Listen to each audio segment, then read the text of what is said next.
Corporation हैं, जहाँ पे डिस्ट्रिक्ट काउंसिल्स हैं, जहाँ पे दूसरा निज़ाम है, सबको जो है यही अहकामात हैं। अब इस मद में जो कंट्रोवर्सी सबसे ज़्यादा शो करने की कोशिश की जा रही है, वो शो करने की कोशिश की जा रही है कराची में, और वही जमात इस्लामी की जानिब से की जा रही है, जिसका मकसद हमेशा पाकिस्तान में फितना, फसाद, उसके साथ साथ मतलब आप पीपल्स पार्टी के खिलाफ इलेक्शन लड़ रहे हैं और हमें कह रहे हैं कि हम उनको पीटीआई के मेंबर्स पूरे करके दें। ये दुनिया की कहीं तारीख में होता है कि अगर आपका इत्तेहादी जमात इस्लामी का इत्तेहाद पीटीआई से हुआ है तो आप पीपल्स पार्टी को बोल रहे हो कि जी आप पीटीआई के मेंबर पूरे करके दें, या अगर वो खुदा न खासा वो लोग गिरफ्तार होते और प्रोडक्शन नहीं हो रही होती तो हुकूमत सिंध की जिम्मेदारी थी कि उनको प्रोड्यूस करें। उनमें तो कोई भी शख्स ना गिरफ्तार था, ना कोई एफआईआर थी उनके खिलाफ। वो लोग आराम से घूम फिर रहे हैं और उन लोगों को की प्रोडक्शन के लिए हमें कहा जा रहा था कि हम उनको प्रोड्यूस करें, और उन्होंने खुद ने आके कहा, मैंने पहले भी इंटरव्यू सुना, अभी भी एक दो दिन पहले शायद रात को मैंने देखा कि चंद मेरे ख्याल से काफ़ी चैनल्स में मैंने वो खबर देखी कि आप हजरात वहाँ शायद गए थे और आपने उनके इंटरव्यूज़ किए और उन्होंने कहा कि जी ना हमें पीपल्स पार्टी को वोट देना था, ना हमें जमात इस्लामी को वोट देना था। तो जमात इस्लामी अपनी शिकस्त को तस्लीम करे और शिकस्त तस्लीम करने के बाद अब इल्ज़ाम तराशियों को छोड़कर मिलकर साथ काम करें, अगर कराची के साथ सिंसियर है तो, क्योंकि पार्टी की लीडरशिप भी चाहती है कि सब जमातें साथ काम करें। अब वो प्रोपेगेंडाज करने, ट्रेंड चलाने, ये चीज़ें बंद कर दें, क्योंकि ये काम आपसे पहले भी बहुत सारे लोगों ने करने की कोशिशें की हैं और इससे कुछ आपको हासिल नहीं होगा कि आपने सोशल मीडिया पे बस किसी की लिए उल्टी सीधी बातें करनी है, किसी को अटैक करना है। इस चीज़ को छोड़ दें। मैं रिक्वेस्ट करूँगा जमात इस्लामी के अपने दोस्तों से, भाइयों से, कि अपनी इसको शक्कस भी नहीं समझते, बस आप समझे कि भाई आप एक इलेक्शन का प्रोसेस है, एक को जीतना है, एक ने हारना है। आपके पास नंबर्स कम थे, आपके पास हैदराबाद में भी नंबर्स कम थे, आप सिर्फ एक मेंबर जीत सके। कराची में आप एमक्यूएम के बाइकआउट की वजह से आप लोग कराची में इलेक्शन जीते हैं। अगर एमक्यूएम बाइकआउट नहीं करती तो आपको बहुत बुरी तरह से शिकस्त होती। तो बराए मेहरबानी आपके पास अब आइंदा इलेक्शन की मेहनत करें, जनरल इलेक्शन आने वाले उसकी मेहनत करें, इन चीज़ों को आप उस पर ना जाएं। सेकंड इशू, पोलियो की मुहिम चल रही है और ये बहुत सीरियस इशू है। खुदा ना खास्ता अनफॉर्चुनेटली हमारे पर एक और प्रॉब्लम है पाकिस्तान में। मैं अगर अभी किसी पॉलिटिकल पार्टी को गालम गलोच दूंगा, किसी के खिलाफ बदतमीज करूंगा तो हेडलाइन में खबर चलेगी। अब मैं पोलियो की बात करूंगा तो कोई टीवी चैनल उठाएगा ही नहीं उसको। मीडिया जो है वो उस चीज़ों को थोड़ा ज़्यादा लाइटली लेती है। मैं समझता हूँ कि मेरी रिक्वेस्ट होगी हमारी तमाम इलेक्ट्रॉनिक प्रिंट मीडिया से, जो हमारे कोर इश्यूज़ हैं ना इस मुल्क के, जिससे लोगों की ज़िंदगी जुड़ी हुई है, जिससे लोगों के मुस्तकबिल जुड़े हुए हैं, उनमें थोड़ी उसमें हमारी मदद करें। ये मेरी एक रिक्वेस्ट है। पोलियो के लिए मेरी गुजारिश होगी कि अल्लाह ताला सबको अपने हिफ्ज़ व अमान में रखे। आपकी और हमारी औलादें जो हैं वो भी हैं, उनकी भी औलादें आने वाली होंगी, तो हमें इसको एक सीरियसनेस के साथ लेकर चलना है। इस कैंपेन को आगे तक पहुंचाना है। गवर्नमेंट ऑफ सिंध मुकम्मल तौर पर अपना कोशिश कर रही है और अल्हम्दुलिल्लाह कामयाबी के साथ हर साल करती रहती है। तो पोलियो के लिए भी आवाम से गुजारिश करते रहें, आप लोगों के पैगामात करते रहें, आप सोशल मीडिया पे ये पैगामात चलाते रहें। आप जिस तरह दूसरे ट्रेंड्स और हैशटैग्स चलते हैं पॉलिटिकल, इसी तरीके से हम पोलियो के लिए भी लोगों को अवेयरनेस दें कि बराए मेहरबानी लोग आएँ, पोलियो की वैक्सीनेशन लगवाएँ। अभी लग रही है, इसमें जो है वो डिले ना किया जाए।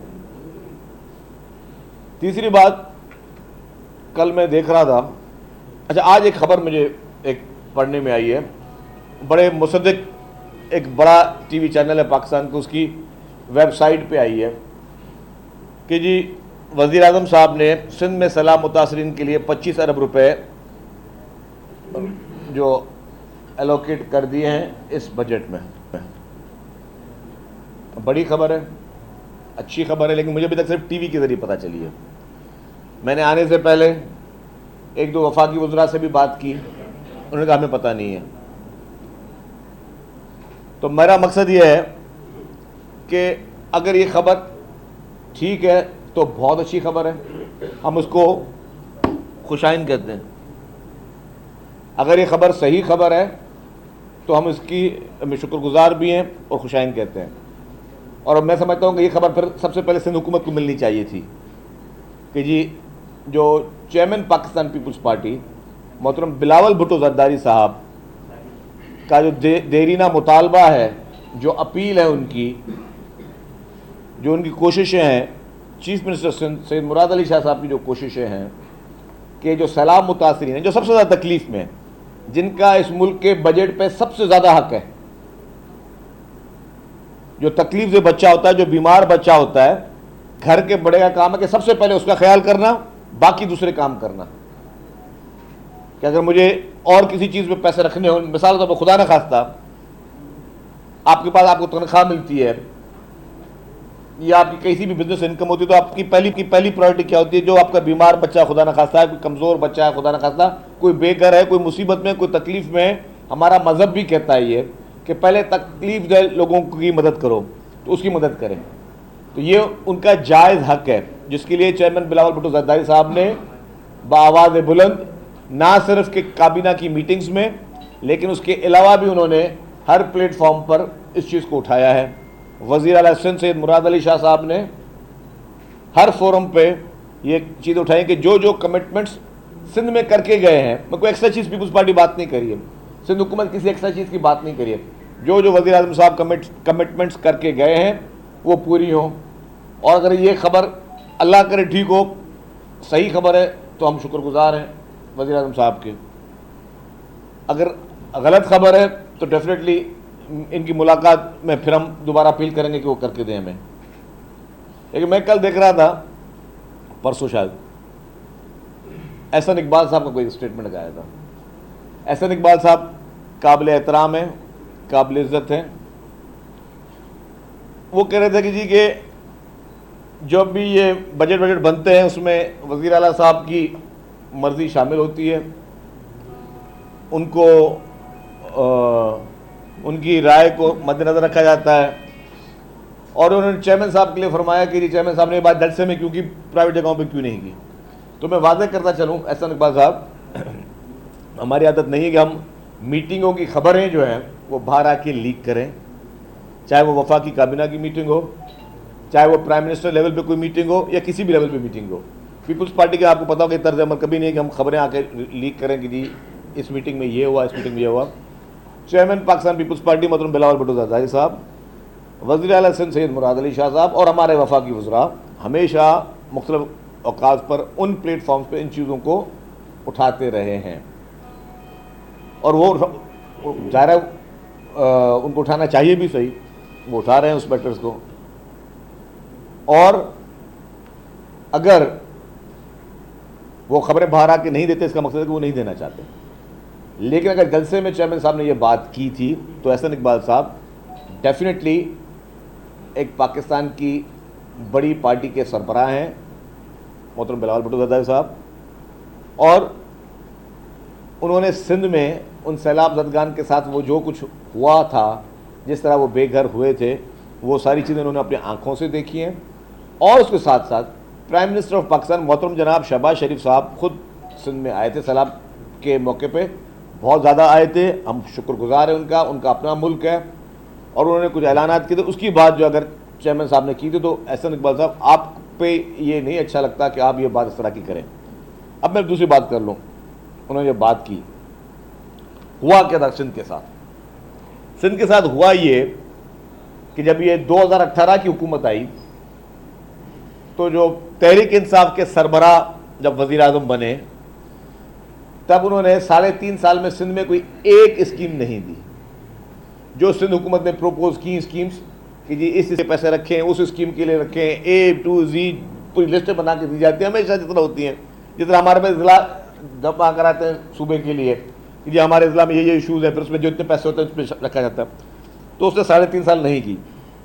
जैसे ही रिजीम चेंज हुई और मोहतरम शहबाज शरीफ साहब प्राइम मिनिस्टर बने तो वज़ीर आला साहब ने सिंध का मुकदमा वहाँ पे रखा और कहा वज़ीर आला साहब को कि जी पिछले 3.5 साल में हमसे सबसे ज़्यादा ज़्यादती हुई है सिंध से, बाकी सूबों को स्कीमें मिलती नहीं, हमें किसी सूबे पर एतराज़ नहीं है, अल्लाह करे हर सूबे को बहुत मिले, हर सूबे को ज़्यादा हुकूक मिले, हर सूबे को एक्स्ट्राऑर्डिनरी आपने देना है वो दें, लेकिन जो एक सूबे को आपने पिछले इतने अरसे में जिसमें पिछली गवर्नमेंट ने इग्नोर किया, वो इग्नोर इसलिए किया कि पीटीआई को पता है कि सिंध में उनके कहीं पे अब कोई हाल नहीं बचा है। आपने देखा कि क्लीन स्वीप पीपुल्स पार्टी ने बलजात में भी किया। तो जिस सूबे को सबसे ज़्यादा ना उसके साथ नाइंसाफ़ी हुई है उसके लिए स्कीमें रखी जाएं। तो वज़ीर आज़म साहब ने बहुत बड़े फराग दिली से मुजाहरा किया और कहा एहसन इकबाल साहब को, क्योंकि वो एहसन इकबाल साहब के पास ये पीएचडीपी भी बनती है और प्लानिंग के मिनिस्टर वो हैं कि आप ये स्कीम्स इनकी रखी जाएं। तो सिंध के मुतालबे पे इरिगेशन की 2 स्कीम्स रखी गई उस वक्त और 4-5 स्कीम रखी गई रोड सेक्टर की। लेकिन जब पैसे रखने की बात आई तो रोड सेक्टर की स्कीम में से किसी पे भी के पैसे नहीं रखे गए प्लानिंग डिपार्टमेंट की जानब से, फेडरल गवर्नमेंट के। अब जब नहीं रखे गए पैसे तो ज़ाहिर तकलीफ होगी कि यार आपसे हमने मेहनतें की, हमने आपको अपना पूरी कहानी बताई कि हमारे साथ 3.5 साल क्या हम पर गुजरी है, हम पे क्या क्या तकलीफें गुजरी हैं, हमें बिल्कुल इग्नोर किया गया है। अब आप आए आपने स्कीमें रखी, पैसे नहीं रखे गए। उस साल में एहसन इकबाल साहब ने सिंध के लिए पैसे नहीं रखे, सिंध की स्कीम के लिए, लेकिन नारोवाल में जहाँ उनका हल्का है उधर स्कीम रखी, वहाँ पर 50 मिलियन उसके लिए स्कीम के लिए पैसे रख लिए। फिर वो पैसे जितने रखे उससे ज़्यादा 1 अरब रुपए फिर और बढ़ा के उस स्कीम के लिए दे दिए उन्होंने, और सिंध के साथ ये जाती होती रही। तो डेफिनेटली जब सिंध सोचेगा कि भाई टैक्स हम आपको सबसे ज़्यादा कलेक्ट करके देते हैं, सबसे अच्छे बच्चे आपके हम हैं वफाक के, सबसे बोनाफाइड बच्चे वफाक के हम हैं, कि जो हम पर जिम्मेदारी रखी जाती है हम जिम्मेदारी पूरी करते हैं। गैस आपकी जो है वो सिंध से जा रही है,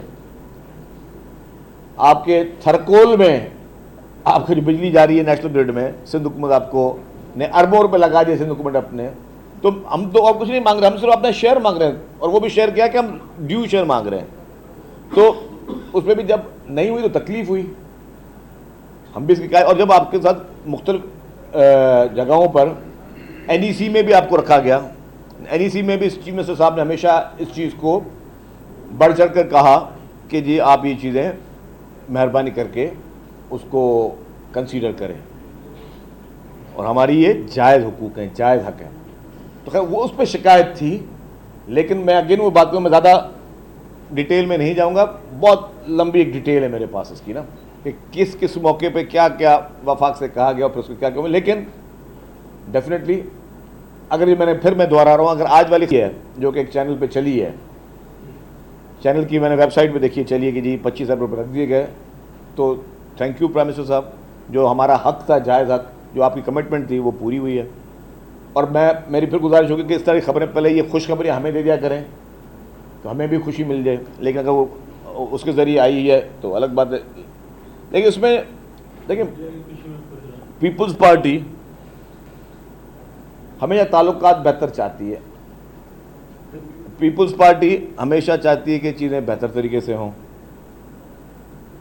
और जाहिर है कि अगर सब चीज़ों के लिए पैसे रखे जाएंगे और ना रखे जाएं तो जो लोग बेयार मददगार हैं, जिनके छत नहीं है, जिनकी फसलें डूब गई, जो सड़कों पर बैठे होंगे, उसके लिए अगर ज़ाहिर है पीपल्स पार्टी नहीं आवाज़ उठानी है ना, वो पीपल्स पार्टी को ही वोट करते हैं ना। पीपल्स पार्टी को वोट नहीं भी करें, अगर इस तरह की आफत खुदा न खास्ता खैबर पख्तूनख्वा में हो, बलूचिस्तान में हो, पंजाब में हो, जिस जगह पे होगी हम आवाज़ उठाएंगे, क्योंकि पीपल्स पार्टी का मकसद ये है, हमारा मंशूर, हम लोग हैं ही अवामी पार्टी, हमें अवाम के ज़रिए सियासत करनी है, हमें जितवाती अवाम है, हमारे पास और कोई दरवाज़ा नहीं है जो या कोई ऐसा नहीं है कि जैसे हम लोग आके इक़्तिदार में हमें बिठा दिया जाए। हमारी वो कहते हैं कि आपकी सोर्स क्या है, हमारा सोर्स ऑफ जो हमारी पार्लियामेंट है, that is the only source is the public source, अवाम के ज़रिए आते हैं। अब इसमें मैं बाकी 3rd 4th टियर की जिक्र नहीं करूँगा PMLN के, जिन्होंने मुख्तलिफ गुफ्तगू की, मैं नहीं समझता कि उनकी बात को मैं बड़ा चढ़ा कर उनको कोई जवाब दूं, क्योंकि इसमें माहौल की तलखी मुनासिब नहीं है। अगर हमारी लीडरशिप एक कोलेशन में है, अगर हमारी लीडरशिप एक अलायंस में है, तो हम चाहते हैं उस अलायंस को हम लोग खूबी से अपनी लीडरशिप के विजन के हिसाब से चलाएं। जो सेकंड थर्ड ईयर पे जो बयान देने के शौकीन हैं लोग, चाहे वो अभी कहाँ पे भी हों, मैं नाम नहीं लेना चाहता, 3-4 इस तरह के नाम हैं जिनको शोला बयानी का शौक़ है, जिनको शायद मीडिया में कोई टिक्कर आने का शौक़ है कि खबर बन जाए, कोई हेडलाइन बनाए जी मैंने किसी बड़े लीडर के लिए या किसी पार्टी के लिए बुरी बात कह दी, तो ये बात मुनासिब नहीं है। हम इस चीज़ को डिस्करेज करते हैं। जब तक लीडरशिप का विजन है तो अब तक हमारी वो चीज़ हुआ है उसी एम्बिट में होके होगी, उसके अलावा नहीं होगी। सब ये बता दें कि जैसे इंतखाबात करीब होते जा रहे हैं, पीपल्स पार्टी और नून लीग में इख्तिलाफात वो शिद्दत इख्तियार करते जा रहे हैं, ख़ासतौर पर बजट में फंड के हवाले से या और भी बहुत सारे इशूज़ हैं। क्या मुस्तकबिल में इंतखाबी इत्तेहाद पाकिस्तान और मुस्लिम लीग नून और पीपल्स पार्टी के दरमियान हो सकता है? क्या आगे चलकर हुकूमत साजी में पाकिस्तान पीपल्स पार्टी नून लीग किस तरह इस हुकूमत में इत्तेहादी आगे जाकर इत्तेहादी बन सकते हैं, या फिर उसी तरह दोबारा 90 की सियासत दोबारा जो है ना नून लीग और पीपल्स पार्टी शुरू करेंगे?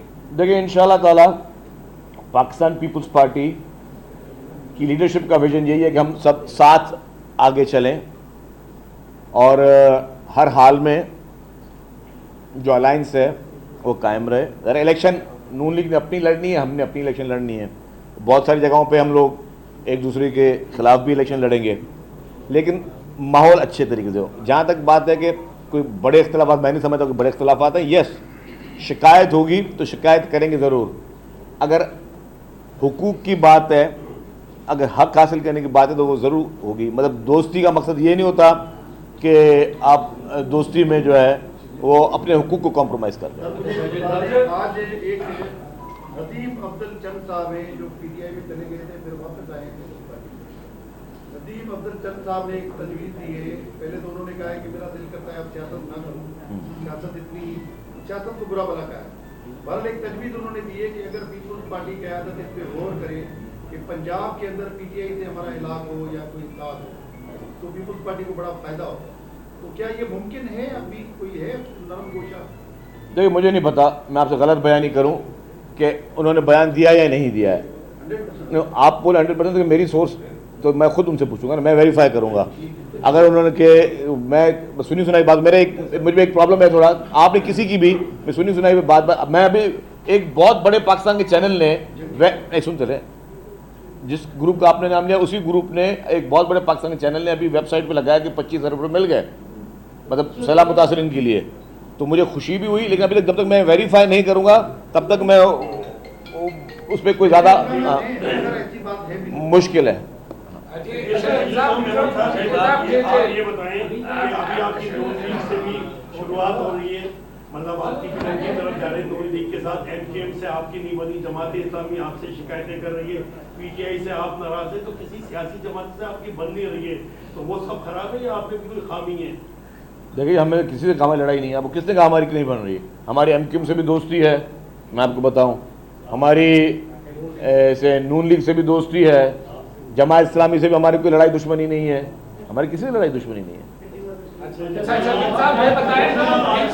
ये बताएं कि आपकी अभी जो प्रेस कॉन्फ्रेंस थी आज मजेदार नहीं थी, लग रहा है आप तैयारी करके नहीं, आपकी मर्जी है। दूसरा ये कि आप के कल सरबराह जो है जमात इस्लामी के, उसने कहा है आपको हम न गलियों में छोड़ेंगे न ऐवानों में छोड़ेंगे, और आपका रास्ता जो है भले 5 साल लग जाए, आपका रास्ता वो जमात इस्लामी नहीं छोड़ेगी। तो जी आप ये भी कहा है कि जमीनों पे कराची की कब्जा करने, हाँ आप करते, कब्जे भी करते, क्यों? देखिए, सिराजुल हक साहब जो हैं एक मुअज़्ज़ज़ आदमी हैं, एक बुज़ुर्ग आदमी हैं, उनका बड़ा एहतराम है। तो आपके कहने पे अगर आप चाहते हैं कि मैं उन पर कोई बम्बार्डमेंट शुरू कर दूँ, वो मैं नहीं करूँगा, पहली बात। दूसरी बात ये कि सियासत में देखिए दुश्मनियाँ नहीं होती हैं, सियासत में होते हैं मुकाबले होते हैं, ऐवानों में मुकाबले होते हैं, इलेक्शनों में। तो उस मुकाबले के लिए हम सबसे तैयार हैं। हाँ भाई, कोई लड़ाई है, झगड़ा है, किसी ने घसीटना है, तो उसके लिए भाई हम लोग ना ही वायलेंट पॉलिटिकल पार्टी हैं, हम लोग ना ही हथियार रखते हैं, ना ही हम इसी पे यकीन रखते हैं, ना ही हम गुंडागर्दी भी यकीन रखते हैं, ना किसी का। हाँ, एक और भी बात है, इन सब चीज़ों के अलावा हम किसी चीज़ से, एक और प्रॉब्लम है, हम किसी से डरते भी नहीं हैं। तो बस हमारा, हम लोग शरीफ आदमी है, मिस्किन मलंग लोग हैं, सूफी लोग हैं। ये बताइएगा कि आज हाफिज साहब ने कहा है कि गैर आईनी मेयर को अलग को उठा रहे हैं, मगर आइन के तहत उनको हटाएंगे। तो सर गैर आईनी कैसे हो गए? सर इसी सिलसिले में की प्रेस का उनका एक और भी जुमला है, उसने बोला है कि जिन टाउन से हम जीत के आ गए हैं वहाँ पे हमें अगर अख्तियार नहीं दिया गया, वसाइल नहीं दिए गए, तो फिर हम मजबूरन सड़कों पे आएंगे। देखिए, टाउन्स को इख्तियारात पीपल्स पार्टी दे रही है, सिंध हुकूमत दे रही है, sorry not People's Party, Sindh हुकूमत जो आपकी है वो, और असेंबली दे रही है। सिंध हुकूमत भी नहीं देगी, मैं अपने वर्ड को रिफ्रेश कर रहा हूँ, असेंबली तमाम टाउन्स को इख्तियारात दे रही है, और चाहे वहाँ पे पीपल्स पार्टी का टाउन का हो, या जमात इस्लामी का हो, या किसी और पार्टी का हो, या पीटीआई का हो, किसी का भी हो, इख्तियारात सबको मिलेंगे। कोई इख्तियार की जंग ना पहले थी ना अभी है।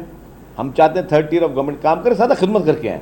हो सकता है कि ज़्यादा आज अगर जमात इस्लामी को शिकस्त हुई, अगर नेक नीति से काम करे और लोगों को आपस में लड़वाना या बहतानबाजियाँ बंद कर दे, हो सकता है कि नेक्स्ट इलेक्शन में जमात इस्लामी कामयाबी से होकर आए। देखिए, सबको मौका मिलना चाहिए, हम लोग नहीं कहते कि जी मौका नहीं मिलना चाहिए, लेकिन खिदमत करके मौका लें, वो उससे नहीं होगा मज़ा, बदमाशी लड़ाई से। गैर आईनी और आपका सवाल एक हो गया, कौन सा? सर गैर आईनी तरीके से आए हुए मेयर को आइन से हटाएंगे, तो गैर आईनी कैसे हुए? अगर वो गैर आईनी समझते हैं मेयर को, तो बराए मेहरबानी जमात इस्लामी अदालत में चली जाए, सबसे बेहतर है। वो अदालत बताएगी कि आइन और गैर आईनी क्या है। हाँ। अच्छा, जमात इस्लामी खुद जब भी आई है, जब भी उसने ये मेयर कराची उसको मिला है, तब डिक्टेटरों का दौर में आई है, कभी किसी डेमोक्रेटिक पार्टी की दौर में आई नहीं है।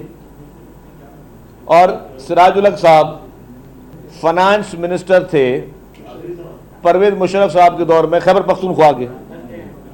तो अब वो, अगर वो मुझे बताएंगे जमात इस्लामी कि जमहूरियत और आइन क्या होती है, जब वो खुद फाइनेंस मिनिस्टर थे सिराजुल हक साहब, तो काबिल एहतराम है, बड़े हैं, बुजुर्ग हैं, बहुत एहतराम है उनके लिए। आपके दोस्त हाफिज नईम रहमान साहब आपको आपने उसमें दावत दी है, वो आएंगे या उसकी तरफ से कोई? मुझे ऑनेस्टली स्पीकिंग नहीं पता दावत किसको गई है किसको नहीं है, तो मैं कमेंट नहीं। जो 30 चेयरमैन लापता हैं, उनका इल्जाम आपके ऊपर और अली नाज़िर शेख जो पीटीआई सिंध के सदर के, उन्होंने उनके खिलाफ कार्रवाई का आगाज कर दिया है, जो खुद कहीं। देखिए जी, वो पीटीआई का अंदरूनी मामला है।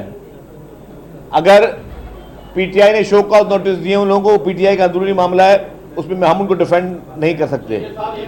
पीटीआई की अपनी मर्जी है कि वो शो कॉज नोटिस देते हैं, निकालते हैं, रखते हैं, उनकी अपनी मर्जी है। मतलब मैं पीटीआई के अंदरूनी मामले में एज ए पीपल्स पार्टी का मेंबर कैसे बात कर सकता हूँ?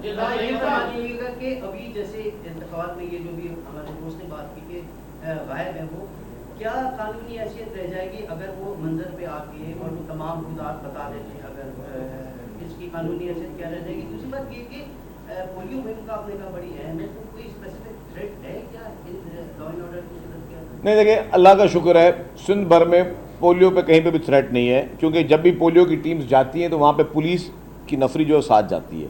मतलब बाकायदा प्रॉपर पुलिस की डिप्लॉयमेंट होती है, एक हर साल एक प्रैक्टिस चलती है। आगाही मुहिम की बात कर रहा हूँ, हमें आपस में एक दूसरे को आगाह करना चाहिए। हम व्हाट्सएप पे एक दूसरे को आगाह करें, हम सोशल मीडिया पे बाकी सारी चीज़ें फैलाते रहते थे, लेकिन कोई अच्छी चीज़ जो है ना फैलाने में हमें हाथ पाँव हमारे सबके सूझ जाते हैं, यार ये बोरियत काम है। और मीडिया से भी गुजारिश करूँगा कि सोशल मीडिया पे और सॉरी इलेक्ट्रॉनिक और प्रिंट मीडिया पे मतलब इसमें टॉपिक्स चलाएँ। अगर टॉक शोज में कुछ एंकर कर रहे हैं, टॉक शोज कर रहे हैं, तो बराए मेहरबानी वो पोलियो पे टॉक शो करें। मैंने आज दिन तक किसी भी टीवी चैनल पे टॉक शो नहीं देखा पोलियो पे, उसमें आगाही मुहिम हम दिखाते हैं कि भाई 3 पार्टियों को बुलाएं आपस में, और कौन ज़्यादा अच्छा घूसा मारता है एक दूसरे को। ये बताएं कि 18 अगस्त को जनरल असेंबली की मुद्दत पूरी हो रही है, 18 को नहीं 13 अगस्त को। हाँ, अपोजिशन लीडर इस वक्त कोई भी नहीं है, जो अपोजिशन लीडर हैं वो गायब है, क्योंकि निगरान सेटअप पे जो बातचीत होगी वो किससे होगी? नहीं, अपोजिशन लीडर है ना, क्यों नहीं है? अपोजिशन लीडर है, असेंबली में नहीं आता तो लाएंगे उसको जी, पकड़ के लाना पड़ा, पकड़ के लाना पड़ा तो अपोजिशन लीडर को पकड़ के भी लाना पड़ा तो अपोजिशन लीडर को पकड़ के ले आएंगे, असेंबली में बिठाएंगे उसको। शाम को कहीं और जाएगा, सुबह को आकर असेंबली में आएगा।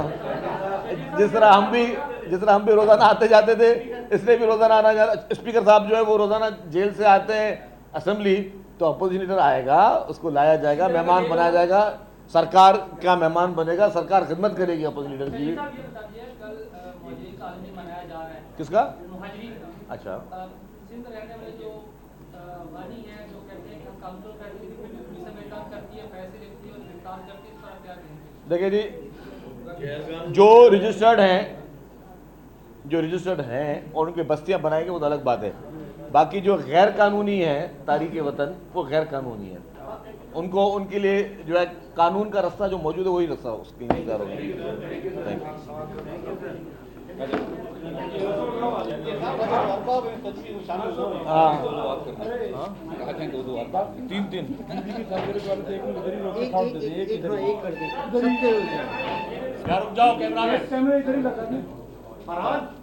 लाइव खत्म कर दो, बाकी वो कर दो ना।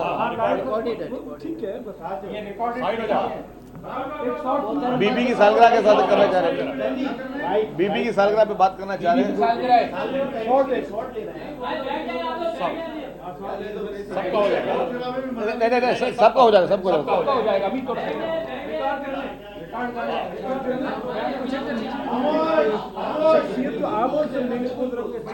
का तोहफा में कराची को हेडशिप देना, अभी तोहफा होगा 5-7 मिनट का दीजिए ताकि हमारे सब लोगों को 5-7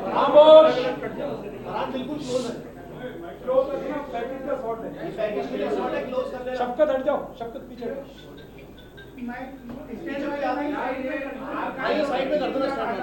हटा दो।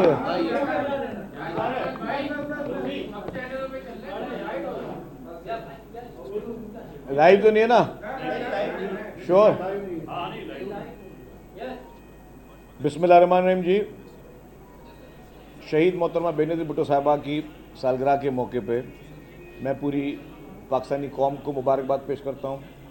शहीद मोहतरमा बेनज़ीर भुट्टो साहिबा पूरे दुनिया की एक अजीम लीडर थी, आलम इस्लाम के लिए बायस फ़ख्र थी, और उनके दौर में जिस तरीके से वुमेन एम्पावरमेंट पे काम हुआ, ख़वातीन के लिए काम हुआ, उसकी आज दिन तक कोई मिसाल साबित नहीं होती।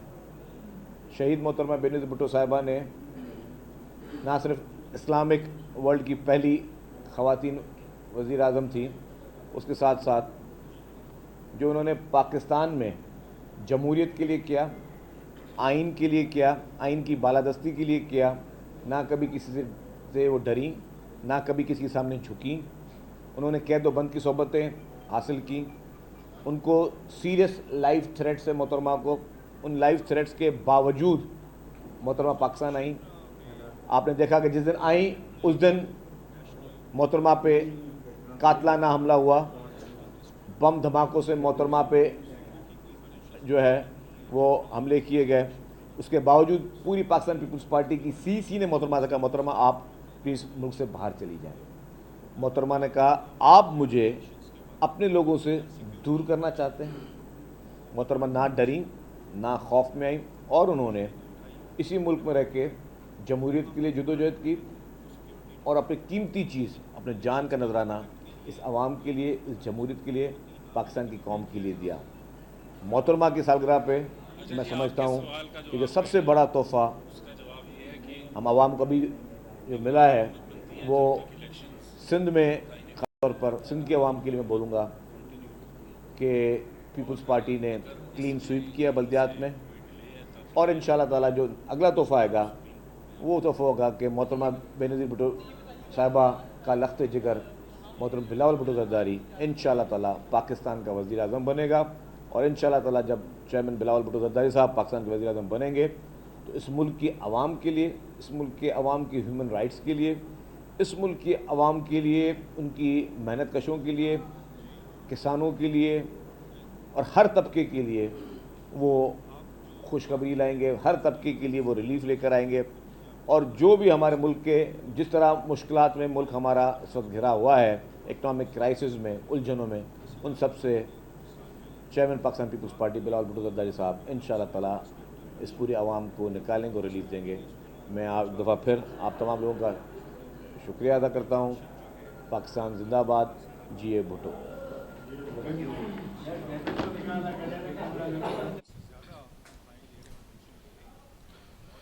वज़ीर इत्तलात शजील इनाम मेमन कराची में मीडिया से गुफ्तगू कर रहे थे। दूसरी तरफ पंजाब के निगरान वज़ीर इत्तलात आमिर मीर दीगर के साथ लाहौर में प्रेस कॉन्फ्रेंस कर रहे हैं।